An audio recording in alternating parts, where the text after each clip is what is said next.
আজ 21শে নভেম্বর শুক্রবার জানাবো আজকের বাছাই করা গুরুত্বপূর্ণ 30টি তাজা সংবাদ। শুরুতেই দেখে নেব আজকের সংবাদ শিরোনাম। প্রতিদিন নিয়মিত সঠিক খবর পেতে হলে আমাদের এই চ্যানেল সাবস্ক্রাইব করে আমাদের পাশে থাকুন আর ভিডিওতে একটি লাইক করতে একদমই ভুলবেন না। পাটনার গান্ধী ময়দানে শপথ গ্রহণ, নীতিশ কুমারের সাথে 26 মন্ত্রী, কে কোন দলের বিধায়ক? হারের ধাক্কায় কাবু, নীতিশের শপথের পর মৌনতা ভাঙলেন তেজস্বী, কি বললেন লালু পুত্র? নেপাল জেনজি প্রোটেস্ট, 2 মাসের মাথায় জেনজি আন্দোলনে ফের উত্তাল নেপাল, জারি কারফিউ। টিএমসির 2 গোষ্ঠীর তাণ্ডব, সাংসদ শতাব্দীর সামনেই কিল চর লাথি, শোরগোল সিউড়িতে। আমার জন্ম বাংলাদেশে, এখানে ছোটবেলায় চলে এসেছি, এসআইআর আবহে বিপাকে বেহালার বাসিন্দা। নীতিশ কুমারের নতুন মন্ত্রিসভায় কে মন্ত্রী হবেন, সম্ভাব্য তালিকা প্রকাশিত, কোন দল পাবে স্পিকার পদ? 22 সদস্যের বনগাঁ পুরসভায় 9 টিএমসি কাউন্সিলরের অনাস্থা প্রস্তাব। মানব রক্তে রাজনৈতিক হোলি মন্তব্যে বিপদ, বোসের বিরুদ্ধে ন্যায় সংহিতায় মামলা ঠুকলেন কল্যাণ বন্দ্যোপাধ্যায়। 10বার মুখ্যমন্ত্রী পদে নীতিশ, মোদীর অভিনব শুভেচ্ছা, হাত ধরে গামছা ওড়ালেন প্রধানমন্ত্রী। ফাঁসির সাজা শুনে হাসিনাকে ফোন করলাম, উনি বললেন আই ডোন্ট কেয়ার। একজনের 30 থেকে 40টা ছেলে, মন্তব্যে ক্ষোভে পথে নামলেন মহিলারা। বিএলও কাজ না করলে কড়া ব্যবস্থা, ফের স্পষ্ট বার্তা নির্বাচন কমিশনের। বিএলওদের মানসিক চাপ দেওয়া হচ্ছে, নির্বাচন কমিশনারকে কড়া চিঠি মমতার। তোলপাড়ের মাঝেই কমিশনের গুরুত্বপূর্ণ বৈঠক, বড় নির্দেশ জারি। এসএসসি দুর্নীতির নতুন অযোগ্য তালিকা, হাইকোর্টে গুরুতর অভিযোগ তোলপাড়। 10বার মুখ্যমন্ত্রী পদে নীতিশ, গামছা ওড়ালেন মোদী, দেখুন ভিডিও। এসআইআর এর মিটিংয়ে ধুন্ধুমার, সাংসদের সামনেই অঞ্চল সভাপতিকে ঘিরে বিক্ষোভ, শতাব্দীর গাড়ির সামনে শুয়ে পড়লেন মহিলারা। আপাতত স্থগিত রাখা হোক এসআইআর, জাতীয় নির্বাচন কমিশনকে চিঠি মমতার। শাশুড়িকে মা দেখিয়ে ভোটার হয়েছিলেন তৃণমূল সদস্যার স্বামী, এসআইআর ফর্ম আসতেই ফাঁস। মুখ্যমন্ত্রীর অস্বস্তি চরমে, জ্ঞানেশ কুমারকে চিঠি পাঠাতেই মমতার পদত্যাগ দাবি সুকান্তর। 80% বিএলও শাসক দল ঘনিষ্ঠ, অধীর চৌধুরীর কড়া আক্রমণ, ভোট কারচুপির অভিযোগ। মৃত্যুদণ্ডের পর শেখ হাসিনার উপস্থিতির দাবি করলেন ইউনূস সরকার, ভারত দিল জবাব। রোহিঙ্গাদের কর্মসংস্থানের খোঁজে ভারতে প্রবেশ, এসআইআর শুরু হতেই বাংলাদেশে পালানোর হিড়িক। মুর্শিদাবাদে বাবরি মসজিদের ভিত্তিপ্রস্তর স্থাপনে আইএসএফ বিধায়ককে আমন্ত্রণ, নতুন সমীকরণের ইঙ্গিত। দিল্লির বিস্ফোরণ ঘটিয়েছে পাকিস্তানি, স্বীকারোক্তি সাবেক পিওকে প্রধানমন্ত্রীর। অনুপ্রবেশকারী হয়েও পাচ্ছেন রেশন, লক্ষ্মীর ভান্ডার, এসআইআর আবহে ভারত ছাড়ার হিড়িক বাংলাদেশের। কাজের চাপ বাড়ায় সেরিব্রাল অ্যাটাক, হাসপাতালে ভর্তি বিএলও। মানব রক্তে রাজনৈতিক হোলি মন্তব্যে বিপদ, কল্যাণ বন্দ্যোপাধ্যায়ের আইনি পদক্ষেপ। এই বিএলও কি করছেন জানেন, দেখে স্তম্ভিত হবেন। ভাঙছে ইন্ডিয়া, বিহার শপথের দিনেই বিরোধী শিবিরের চরম বিপর্যয়। রাজ্যপালের বিরুদ্ধে আক্রমণ শানাতে গিয়ে এবার শাহর নাম নিলেন কল্যাণ। এতক্ষণ শুনছিলেন সংবাদ শিরোনাম, এবার আসছি বিস্তারিত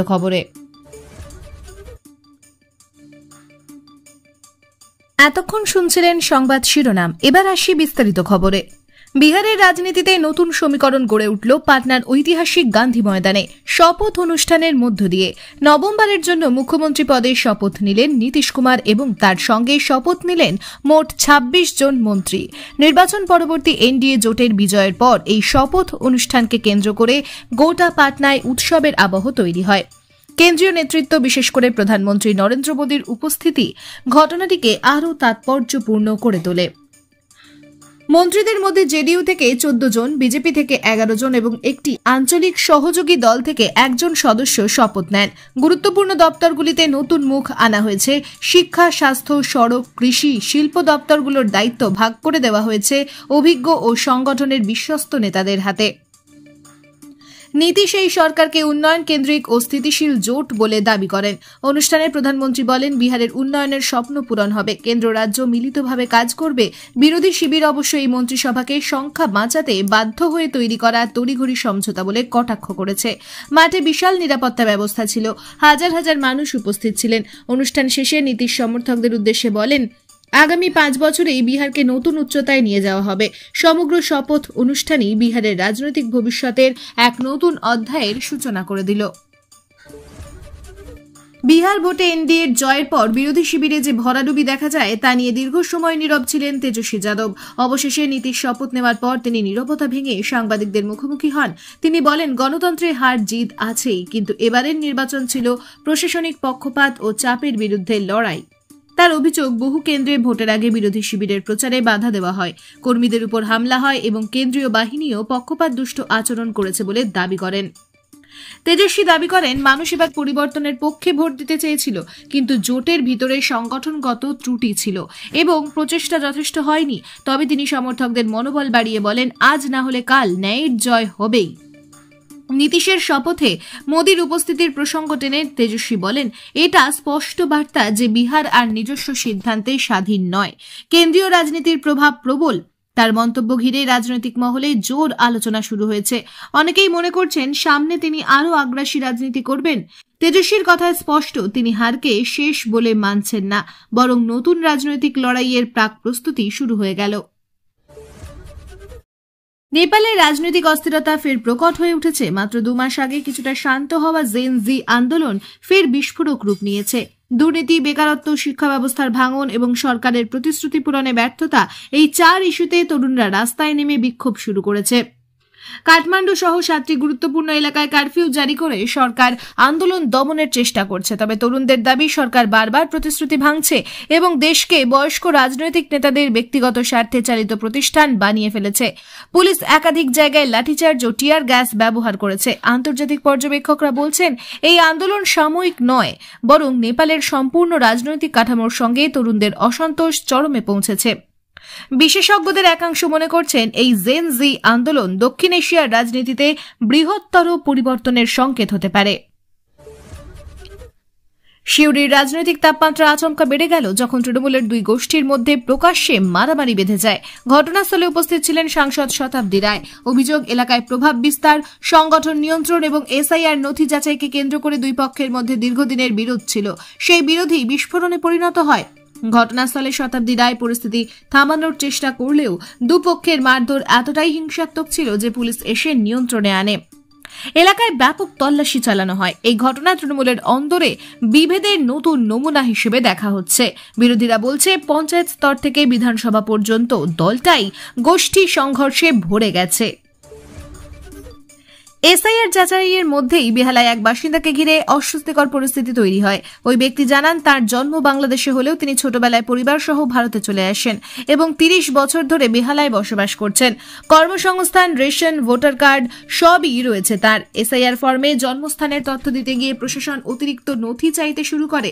তিনি বলেন, জন্মের সময় কাগজ তো থাকার কথা নয়, তখন এদেশে আসারও কোনো রেকর্ড রাখা হয়নি। অনেকের মতে এই ধরনের ঘটনা সাধারণ মানুষের মধ্যে ভয়ের বাতাবরণ তৈরি করছে।